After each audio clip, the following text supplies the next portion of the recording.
Hey folks, Will Owen here with JetBoatPilot.com. On today's video, we're shooting the installation video for Lateral Thruster 2.0. So we want to go ahead and give you an introduction to the product real quick and also how to install on your Yamaha boat. Bearing in mind, Lateral Thruster 2.0 installs on 2019 and newer Yamaha boats, regardless if it's a single engine or a twin engine. The kit works the same, and we're going to show you how to put that on today. If you notice behind me here, I've got a 2021 Yamaha AR190. We've got it already kind of set up and ready to go to save some time during shooting this video here. I want to kind of go through a couple of the things here that we've got going on the back of the boat. First off, I've got a demo unit here to demonstrate for you how to plot your drill holes, because it will require one drill hole per reverse outlet in order to install the lateral thruster. Some tools that you're going to need, the actual kit contents themselves, and then for those of you that are thrust vector users, a quick rundown on thrust vector change, because there is a small change to use thrust vectors in conjunction with Lateral Thruster 2.0. Right off, let's get into the tools that you're going to need. We're going to recommend a drill of some sort. You're going to need a 1/8 inch drill bit and also a 1/4 inch drill bit. You're going to need a flathead screwdriver, and preferably one that's got a very wide blade. I'll explain that in a little bit here. You're going to need a Sharpie marker. I would recommend, if you've got it, a speed square like this that's got this little lip here. If you don't have it, a tape measure will work, but this is going to make it easiest. And some blue masking tape or regular masking tape to plot your location for your holes. The kit contents is going to come with a lateral thruster for the port side, a lateral thruster for the starboard side, hardware, an Allen wrench, and some Loctite. That's going to be the simplicity of this kit. It's very simple. Also, for those of you that have thrust vectors, you'll notice in order to make the lateral thruster work with the current thrust vector setup, we had to make a modification because the lateral thruster's exhaust is coming out the side, so we had to make allowance for that. All right, well, first things first, what I would recommend that you do before you get started, turn off your power on your boat, pull the lanyard, make sure that nobody's up there playing around with the controls so that you're safe while you're working. The first step in this process really is just going to be to simply drill your holes. In order to drill your holes, you have to locate the hole location first, and it's very simple to do that. I'm going to bring this in. The very first step we want to talk about is where to drill the holes. Now, I think it's important to note that the hole locations are not critical to be exactly in the right spot, because your lateral thruster, when it comes in, there is no drill hole inside. We're going to drill these two simultaneously. So to make this process easy, basically what we've done is we made it really a simple 1 inch up, 1 inch over drill hole location. If you've got a speed square like this, it's simply grabbing the edge, align it with the bottom, and then plot 1 inch up, grab the side, line it up, and plot 1 inch in. And that's a good location for you to put a little set of crosshairs. Do the same thing on the opposite side. You're going to be doing 1 inch up and 1 inch in on both sides.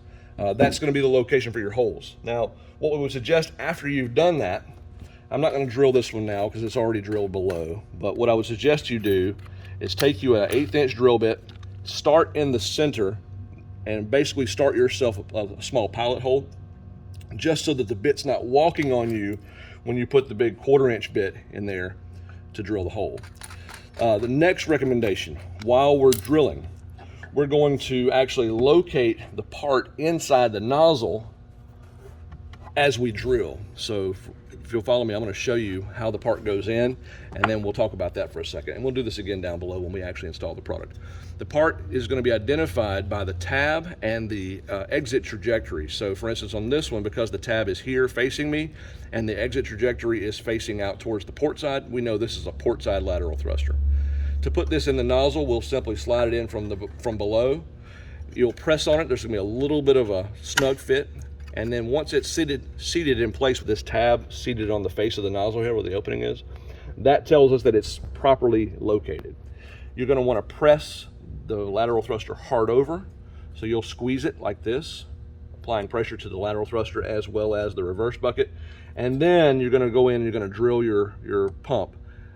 One drill operation for both parts. You're going to drill the nozzle and the lateral thruster simultaneously. If you don't want to do that, you could certainly drill the aluminum first and then come back and drill the lateral thruster second. That's your call. But as long as you line the holes up to where it's going to be firmly drawing this part into its location, Once the hardware goes on, that's going to be the key. Same thing applies for the starboard side on this pump. You'll slide up and in. I found that if you slide kind of over like this and then rotate, it makes it a little easier to find its spot. Pressing it all the way over and down, just ensuring that that tab is doing its job. We would do the same thing. We would hold pressure, we would squeeze, drill this side, and then we'll have our hole locations. For those of you guys that are running a twin engine boat, you're going to be installing the port side lateral thruster on the port side jet pump, port side reverse outlet. And you will not be installing on the port side jet pump starboard side reverse outlet. That's going to remain open. On the starboard side jet pump, you're going to install the starboard side lateral thruster. On the starboard side reverse outlet, you will not be installing on the starboard side reverse pump port side reverse outlet. So just bear that in mind. Inboard outlets, nothing. Outboard outlets is where you're going to install your lateral thrusters on a twin. All right, so we've talked about drill hole locations. Let's go down below where we've already done most of the work, and we'll actually talk about the installation. All right, now, lateral thrusters. I'm going to install, and first thing you want to do is find the lateral thruster. This is one we've used in testing a little bit here. So just notice the little marks where we've put it in the pump. Starboard side, tab, reverse trajectory is going out the starboard side, so we're going to locate this one here. Some are going to ask the question, do you want to put silicone here? You can if you want to, but it's going to be very difficult to remove. And in all of our testing, we've not found a need for silicone because the fit is so snug and so kind of form fit. So we do not use silicone. We just use a really nice fastener with Loctite. We Loctite it heavy, and we make sure that it stays that way. So again, as before, slide the lateral thruster up from below. The tab is probably going to catch here, so I insert sort of sideways like this, and then you press, and then you pull down. The reason we chose the polymers is because we needed that little bit of flex. Aluminum did not give us the flex. These nozzles are aluminum, they're sand cast, and so there's lots of variation in their geometries, and having a part that fits internally, we needed something that had just a little bit of flex, so that's why nylon 12 was the way to go. All right, now we've got it located in place. We're going to take our barrel fastener and our washer and screw. We're going to take a little bit of Loctite here, and you can be as liberal as you'd like to be with the Loctite. I like to go ahead and get it on the end of the Allen wrench like this before I apply it.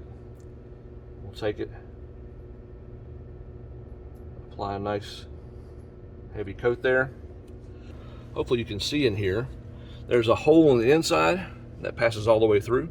We're going to try to take this Allen wrench here, and I can tell right now it's not going to let me do it. I'll do this by hand, and then we'll put the Allen wrench in behind it. We're going to insert the screw from the inside, if you can see it, and then we're going to take the barrel fastener and we're going to put it through on the outside. This is our barrel fastener. It's going to pass through on the outside. We're just going to get the thread started by hand, and then we'll tighten everything down. Just a moment here. All right, Allen wrench going to the inside. Find the hex head there. It can be a little bit of a challenge because you're limited in your rotation there. And then we're going to take our flathead and we're going to tighten on the outside here. Rotate that Allen wrench all the way up like this, and then while you're holding pressure with the screwdriver, you're going to torque down with the Allen wrench. This is just going to help make sure that you get a real nice snug fit. All right, now that we've got it snugged, make sure it's not moving around. That's the installation for the starboard side. Now we'll do the same for the port. Port side lateral thruster, tab in the back, reverse trajectory out the port side. On a single, you got no choice. You got to put them on the left and the right. Up and in. Once it's in place, hardware, we'll disassemble. Yours may not come assembled like that. All right, a little bit of Loctite.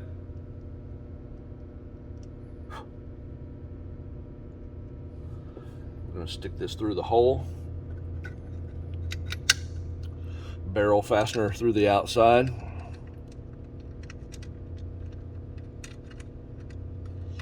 Do this by hand here is really great because you don't cross thread. You do it by hand. Allen wrench on the inside. This can be a little challenge sometimes if the head's just rotated in the right place. Once you get it seated, tighten with the screwdriver.